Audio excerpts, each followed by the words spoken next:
glamorous and prestigious competition. The lady standing in front of you is just 20 years taller. I am a half Filipina and a half Filipino. With blood and flesh, behold and be a witness, the beauty of Miss Trisha Marie Sanchez Pestaño.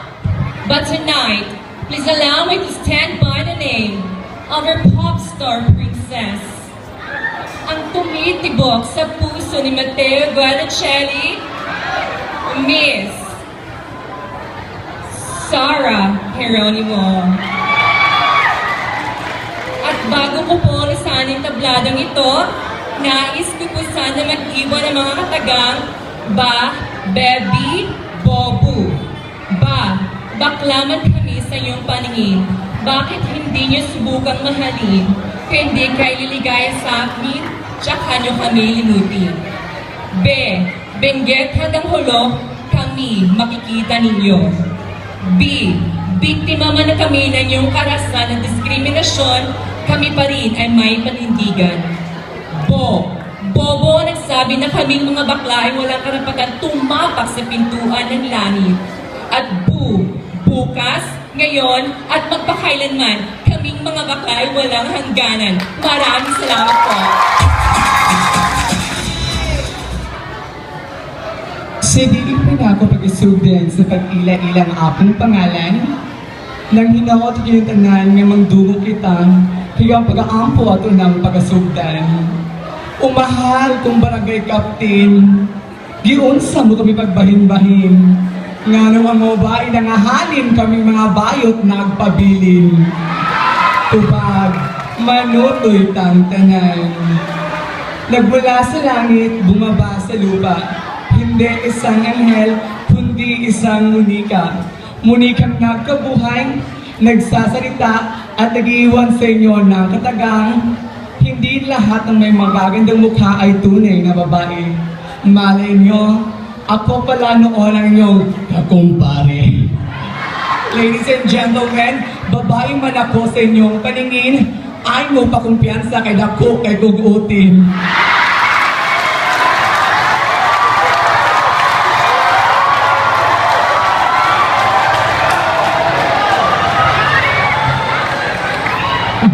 Kung ang ama ang siyang puno ng saging, at ang ina ang siyang mga dahon ng saging, at ang mga anak ang siyang bunga ng saging, kami ng mga bakla ang nagsisilbing matching. Matching na walang sawang kumakain sa iyong mabubuhay, na mapuputi at maitim na buhay at tunay na saging.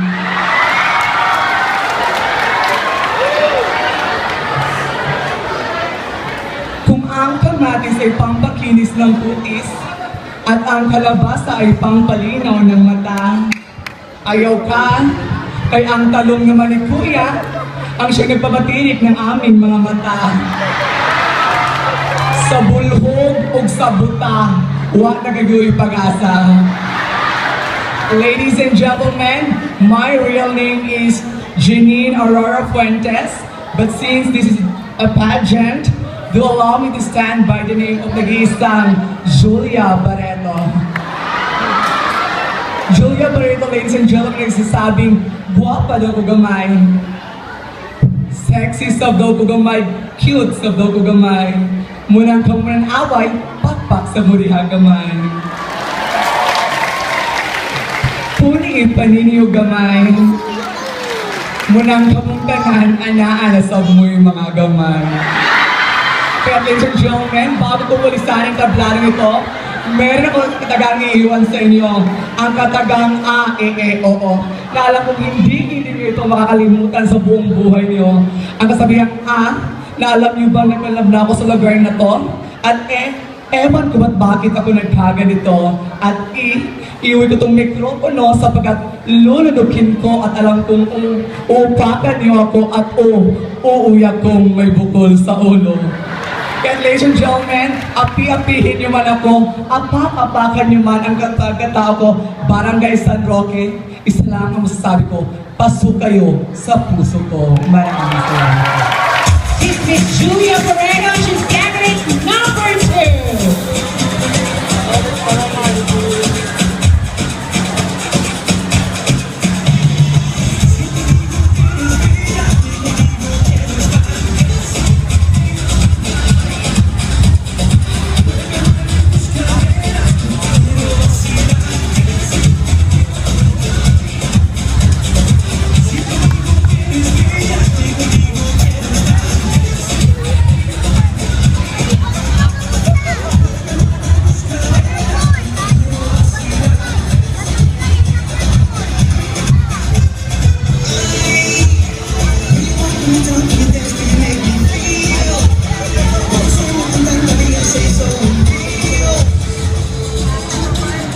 Magandang gabi po sa inyong lahat.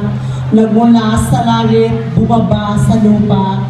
Hindi isang hil, kundi isang manika. Manikang kumukurap-kurap at nagliliyab ng kagandahan. My real name is Daniel Balucan, but tonight allow me to stand by the name Miss Christine Reyes. Christine Reyes na nagsasabing, tibaling tawaging bakla, mukha namang babae. Kaysa mga babae diyang mukha namang bakla. Maraming salamat po. She's Miss Christine Reyes. From the most highly anticipated convention and widely renowned occasion in Region 10, who accepts the subsistence of the presence of Christians, Higaonon, and Muslim tribes, has been known as well for its rich natural resources, including its exquisite tourist spots, warm welcoming people, and a land of dynamic waterfalls. Beginning at the start, in the present, and henceforth, this city will forever reign with abundance. Gikan sa mabulamanong dakbayan sa Iligan, this is Ellie Carillo, 19 years of age, currently taking up the degree of Bachelor of Arts, major in English, in Mindanao State University, Iligan Institute of Technology. And tonight, I am fantasizing the concept of being a butterfly, because I believe that gays should be like butterflies, pretty to see, but hard to catch.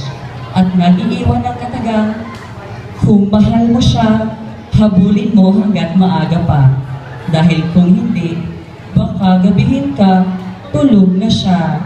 Once again, good evening. She's candidate number 4.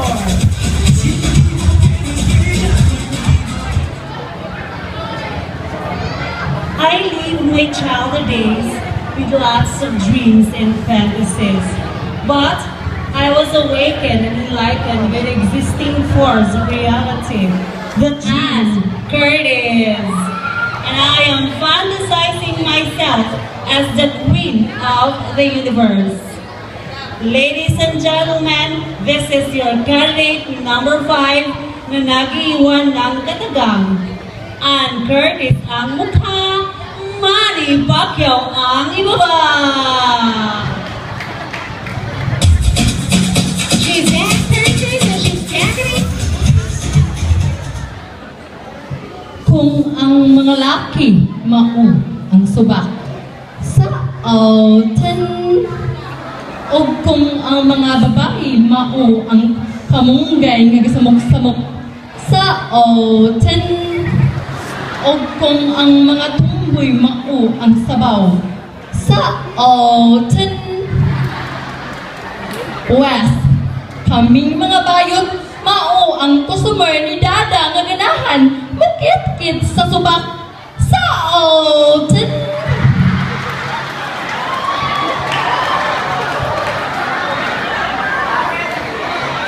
A pleasant evening to each and everyone.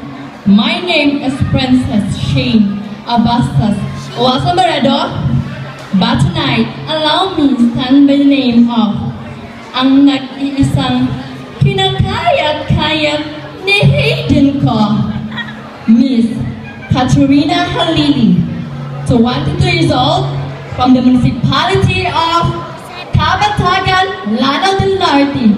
Thank you. She's Miss Katrina. Hi! Hindi ako gaganahan kung walang naghihiyawan. Mas lalong hindi ako gaganahan kung walang nagpalakpakan. Again, my name is Barbie F. Gray, 19, from Iligan City, na nag-iiwan ng isang katagang. Pag binato ka ng bato, umilag ka. Masakit kaya. Thank you. She's Miss Barbie and she's candidate number 7. The following program is not suitable to young audiences. Parental guidance is recommended. Nganong kadaghanan sa mga kalalakihan, Bugal-bugalan man nila ang mga bayot. Wala ba sila nasayod? Kung maglisod sila, bayot ilang dumulan? Bato-bato sa langit, ang tamaan, huwag siyang magagalit. Buti na kaming mga baklang tawaging bato. Huwag lang si De La Rosa, bato ang magbabato sa inyo. Eka nga kung ang ama ay siyang haligi ng tahanan at ang ina ay siyang ilaw ng tahanan. Kami naman pong mga bakla ay siyang aninipot sa kapaligiran. Happy Fiesta o maayong gabi kaninyo, Barangay San Roque. The woman standing in front of you is one of the most famous faces in Philippine television and the most beautiful woman in the world, the universe rather. Ladies and gentlemen, your Miss Universe 2015, Miss Pia Alonso Wurzbach. I am not sure yet. Judges, audiences, always remember and don't forget my number. I'm your candidate number 8 and I'm fantasizing as the queen of the oceans. Thank you. Miss Pia Wurzbach. Everything in this world is not permanent. Just like what the song says, what goes around comes around. What goes up must come down. A pleasant evening to each and everyone. I was born and baptized with the name of Mr. Lucky Blasco. But tonight, because this is a pageant of brain, beauty, and rare talent, let me stand by the name of the girl who captures the heart of Mr. Cheese Escudero, Miss Heart Evangelista.